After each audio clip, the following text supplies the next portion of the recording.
Hello everyone, I'm Ross Domini and welcome back to the Shadowgraph channel. Today I want to talk about insecurity I have as a filmmaker.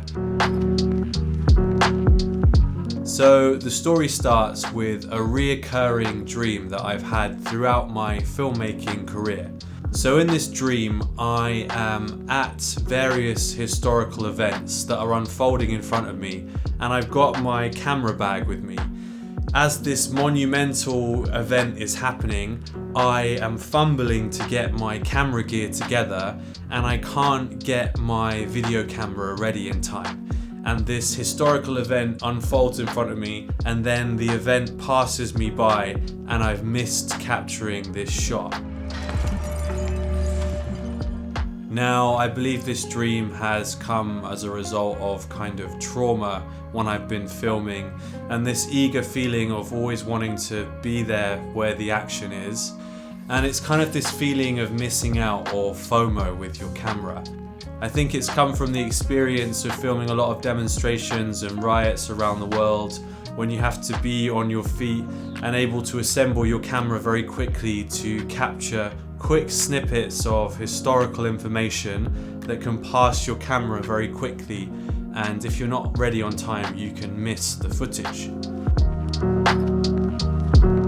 Now let's step out of my dream world into reality, and let's go back to April 2024 when we were filming for one of Shadowgraph's first projects abroad, and we were in the West Bank of Palestine.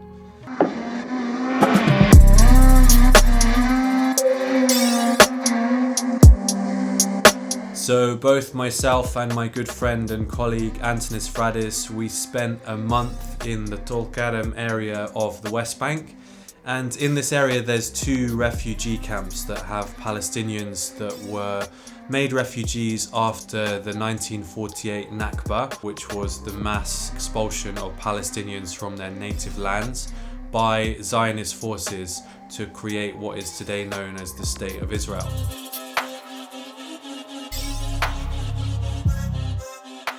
بالتأكيد هو الخوف الذي يدفعهم للدخول الكتيبي.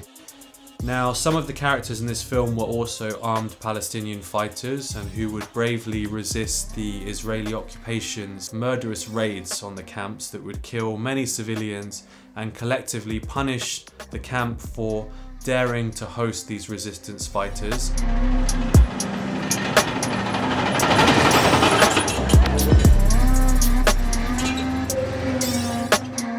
They would do this by bulldozing homes, knocking down pharmacies, and destroying key infrastructure. So, going back to the idea of my nightmare coming true in real life, this feeling of not being able to get my camera equipment ready in time, and the whole kind of story melting away in front of me, we tried, after many failed attempts, to get access to some of these armed Palestinian fighters.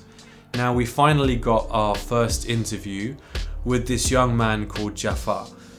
He sat on a chair in front of us. There were like these Israeli bomb drones hovering overhead. It was super sketchy, and there was this feeling that we had to get the footage quite quickly. What triggered this event was that I had a small radio mic on this Palestinian fighter, and as we were all ready to go, sitting down to do the interview, the sound wasn't working. Okay, we're ready. Sorry man, I just have to sort Okay man, don't worry, take your time. All good. Now for me as a filmmaker, this kind of tragic dream that I've had over and over again seemed like it was coming true in real life. I was super insecure and worried that at any second this Palestinian fighter was going to get up and call off the interview, and I was kind of fumbling all different options to get my sound to work with my camera. Okay, I think we're okay. We might have to stop a few times, but hopefully we're good.